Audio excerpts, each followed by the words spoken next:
some more of your balancing and reopening doubles.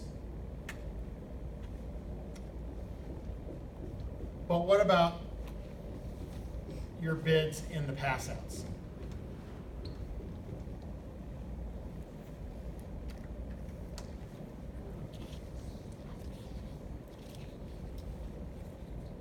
So if you have the right shape, you can definitely double light in the pass outs. With the right shape, I might double with as few as 8 or 9 points in the pass outs, not in the direct seat. And everybody knows what we mean here, where this is your direct seat and this is your pass out seat or pass out seat, balancing seat. We can use those terms interchangeably. So I do expect the quality of your hand to be a little better with a double here as opposed to over here. And one of the reasons that you should be willing to make a takeout double a little on the light side in a pass out seat is sometimes your partner has a good hand but can't bid.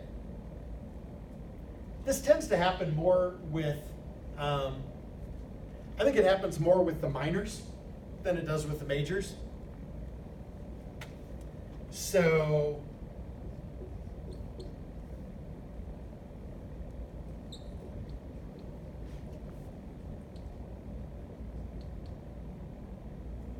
let's see here.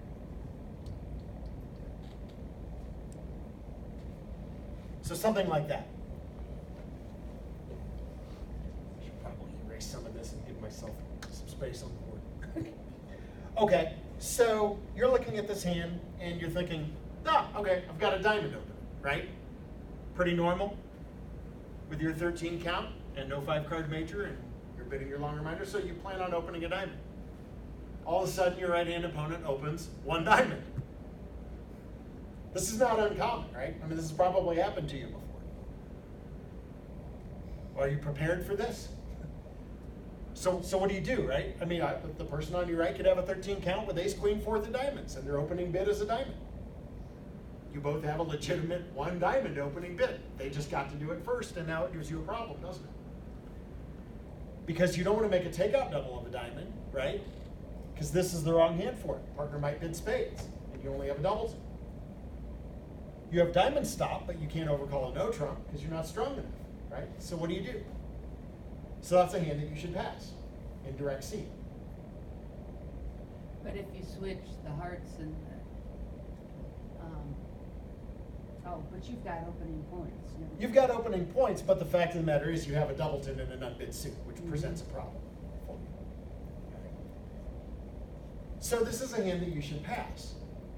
It's a lot easier, I think, and more comfortable for you to pass a hand with opening values like this if you know that partner will protect you by balancing a little bit on the light side, right? Because if partner has even 8 or 9 points, all of a sudden, this is your hand, isn't it? You would have a slight edge on the balance of power. Your side might have 21, 22 of the high card points, something like that. And so you probably want to try and see if you can find a place to play and get the contract. By the way, this is what we talked about. If you were to double with this hand, that is what we refer to, if you heard me use the term earlier. Minimum off-shape takeout double. Extremely bad practice, and I can't discourage it enough. But I think you'll be more comfortable passing if you know that partner will protect you. And if partner can't bid something in the balancing seat, then it's probably not your hand. And you'll probably be glad that you kept quiet because the opponents may not be in a great spot. They may have a better place to be. On the other hand, if partner does bid, I think you can recover pretty nicely with this hand. What happens if, what are you going to do? What if partner balances with a takeout double? What would you do next? Hearts. You can bid your hearts. You have 4 of those. And you would want to jump, right? Because this is where, yeah, and we'll talk about responding to our doubles. Huh? No, we're talking about a diamond opening. Sorry, this auction up here does not apply. No, that was a different auction. But if it makes you feel better, we'll change it to a diamond. Okay. So a diamond pass, pass, and yeah, let's say partner doubles.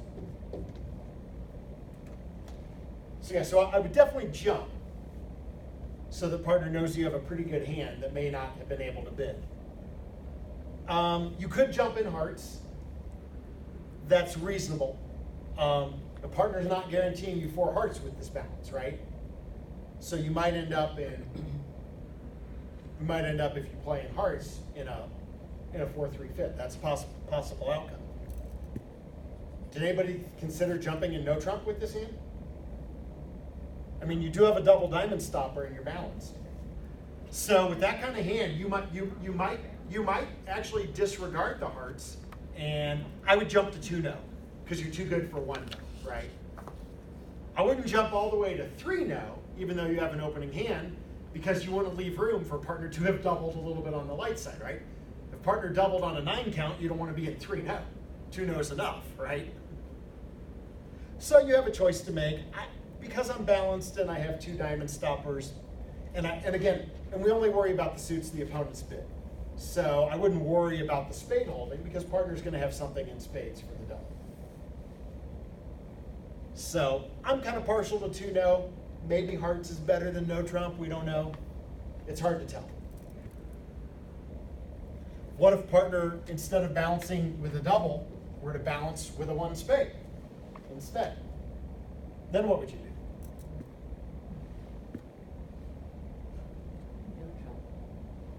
I would definitely jump to 2-no there. So the idea, and then partner's going to get the picture, right? Partner's going to play you for like, at the minimum, like a really good 11, and more likely probably 12 or 13, and you just couldn't bid, right? So that's how you show that hand. So the idea is it's okay to pass if you have the wrong hand for a takeout double. It's okay to pass, and then try and get caught up. Kurt, I want to make sure I understand this. 1 diamond, pass, pass. The person that says 1 spade, it says double, could have as little as 8 points, but he should have the shape that goes with a takeout Yes. double. Yeah. So, which we expect, right? I mean, if we have a diamond opening on our right, and we have 4 diamonds, Right. and remember that the opening bidder, when they open a diamond, it's almost always a 4-card or longer suit. Right. And that's another reason why you shouldn't feel the urge to do anything silly in the direct seat, because the likelihood has gone up that partner is short in diamonds and will be able to balance. Because we go back to our original criteria. If partner is relatively short in diamonds, they're going to have an easier time making that double in the pass out seat, even if they're as light as like 8 or 9 points. I will say I'm more comfortable with the pass out seat double when they have opened a minor than I am if they have opened a major. And the reason for that is, like, let's say they open a spade, and it comes around to me, and I've got 9 points, and I've got a small doubleton spade, and I've got support for the unbid suits. It might be right to balance with a double here. But what I'm a little afraid of, when nobody else has bid, I'm like, what if this person has a really good hand with 7 solid spades, and I don't let this thing die at 1 spade, and I reopen with a double, and then they decide to jump to 4 spades next. Now I'm like, well, great, I got them to a game that they might make that they weren't going to bid. So there's a little, there is, you do want to proceed with caution if you're thinking about doubling, really light. I mean, there's no guarantee that's going to happen, but I have had that happen to me before, where I thought, well, I should compete, I should double, I shouldn't just sell out to 1 spade, and now I just got them to a game, what if they were just a card shy of a 2 club opening, and they're like, you know what, I'm going to try 4 spades, maybe partner has 1 trick for me, and that's all I need, even though their partner couldn't respond to 1 spade.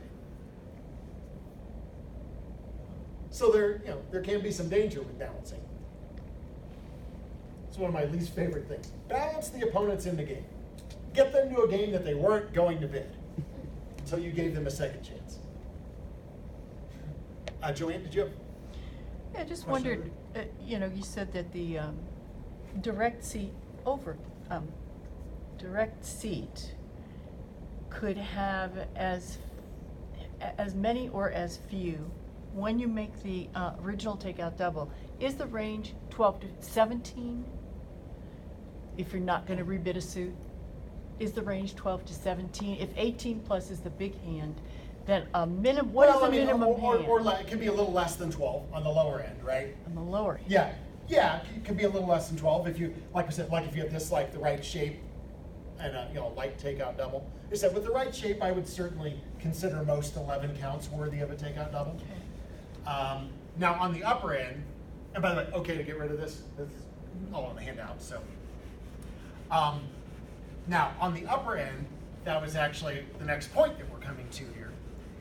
And this is kind of the last piece of our takeout double criteria.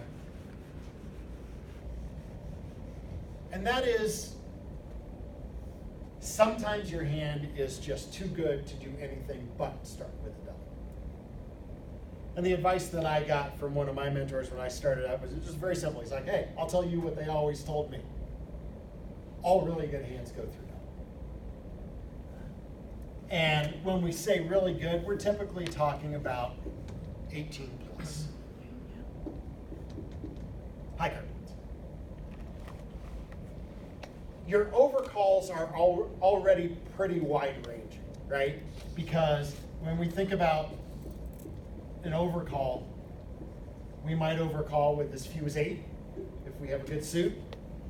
And then we're on up to about 17, and actually I could find some 18 counts that I might actually choose overcall rather than double, that are right on the edge. But what if your hand is stronger than that? Especially if it's stronger than that and you have your own long suit. So if you judge that the hand is too good to simply overcall, and we're putting that too good point at about 18 points, rather than overcalling, your plan should be to start with a double, and then however partner responds to your double, now you bid your long suit next. This is the so-called double in bidding. We'll look at an example here in just a moment. If you double in bid, in an ideal world, you've got a 6-card suit. I can live with a really good 5-card suit. Sometimes you feel the hand is too good, and you've only got a 5-card suit, but it's a really good suit. Ace, king, queen, jack, ace, king, jack, 10, 9, something like that, where you're not missing more than like one intermediate on it. If you feel you want to double and bid with only a really good 5-card suit, that's fine. If you feel the hand is too good for a simple overcall, then you can go down that path. So you can have a fairly strong hand, like 16 points, 17, not have the right shape to overcall, and not have the right shape for a double, and have to pass. Yeah, but your hand probably fits. We can probably find a home for Okay. it somewhere, and that might be a 1-no overcall, right? If you have a card in the opponent's suit. So, remember, if you don't have a 5-card suit, then overcall is usually out of the picture anyhow, right? And so now, if you don't have a 5-card suit, normally your options have already been reduced to a no trump overcall, a takeout double, or a pass, right? So we can usually find a home for it somewhere in there.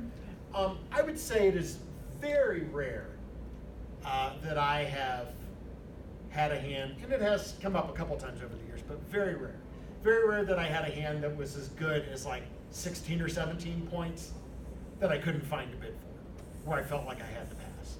It has happened on occasion, but pretty rare. Is it high card points or distributional? If it's real low, if it's a real low. Well, normally when we talk about doubling and bidding, we're talking about high card points. Okay. But, you're allowed to upgrade, right? I mean, what if you have 16 high card points, but you have 7 solid spades? Would you consider doubling and then bidding your spades? Treating it like it's an 18 or 19 point hand? Absolutely. Okay. So, remember, I never take away I never want to take away your ability to use your judgment and evaluate up and down. And then when you judge poorly, you get taken out to the woodshed in the second to last round of the game, like Denise did today. Not really. Oh, it sounds like really.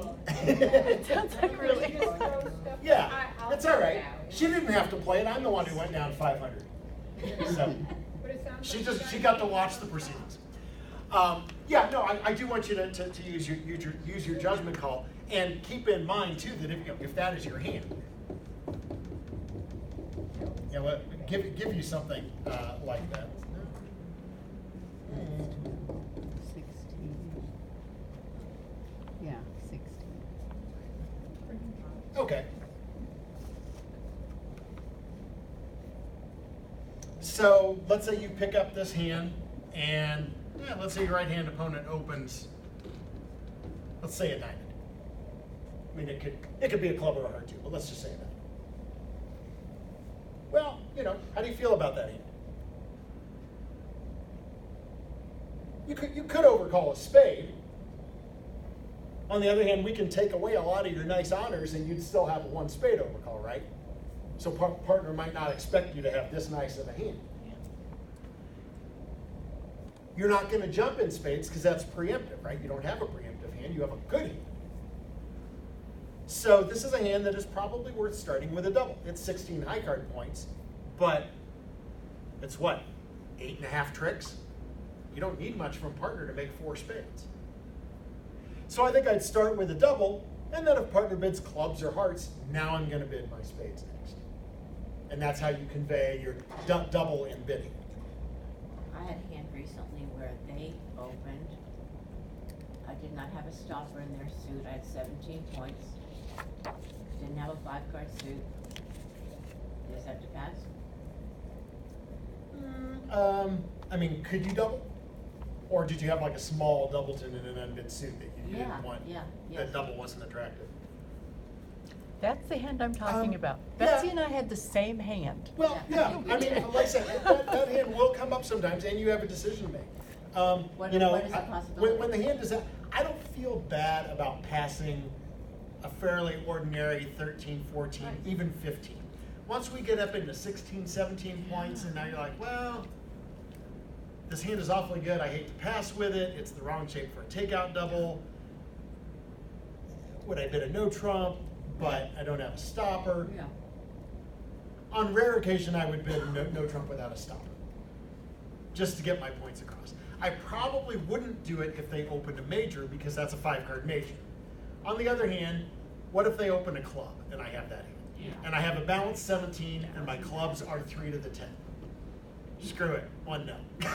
Yeah, and so, could they run off a bunch of club winners against you? Yeah, they might. But sometimes you just throw caution to the wind, and when they have a long-running club suit, you pay off to that.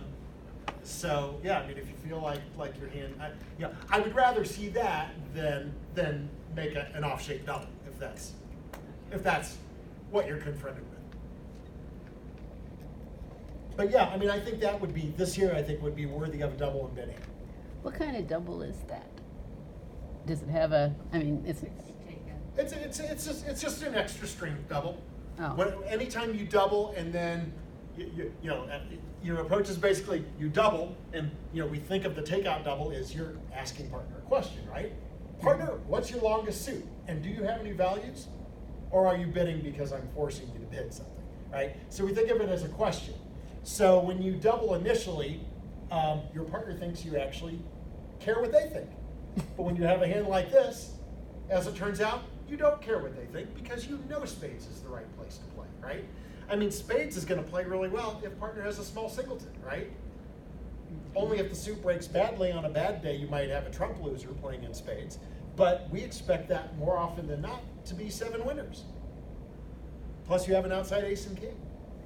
So that's your, if you think, if you judge the hand, if you feel like it's too good to overcall, you double and partner bids a suit, and then you just ignore that and bid your own suit. That's how you convey. Partner, I have a really good hand, and I felt like it was too good just to overcall my suit. So. Yeah, it's just an extra strength double, or double and bid my own suit. What would you do if your partner bid one no? So one no response to a takeout double is a little constructive, so I would probably follow with four spades.